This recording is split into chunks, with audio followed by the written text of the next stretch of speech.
Hi guys, welcome back to my channel. Today I have one of my very favorite Crockpot recipes. This is pulled Italian chicken.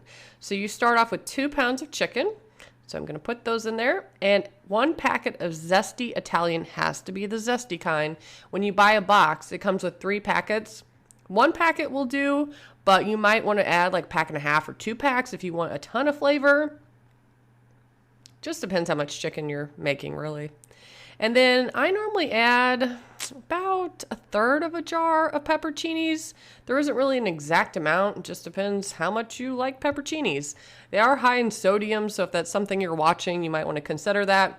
But I add several to the crock pot. I'm the only one that eats pepperoncinis in my family, and so I'm only adding some. And then I add a little bit of the juice. And that is literally it. You're going to cover the crock pot. You can do high for 4 hours or on low for 6 hours. But this is what it looks like after the 4 hours. I did mine on high. And you're just going to shred all the chicken, which it's done completely, so it just kind of falls apart in the crock pot. You can, if you want, remove the stems, or I leave the pepperoncinis whole and then I just like pick them out when I'm putting together my sandwich.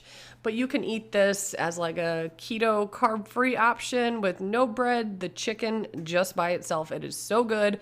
I have not tried it on like a bed of lettuce with a salad, but I have heard from others that that's really good.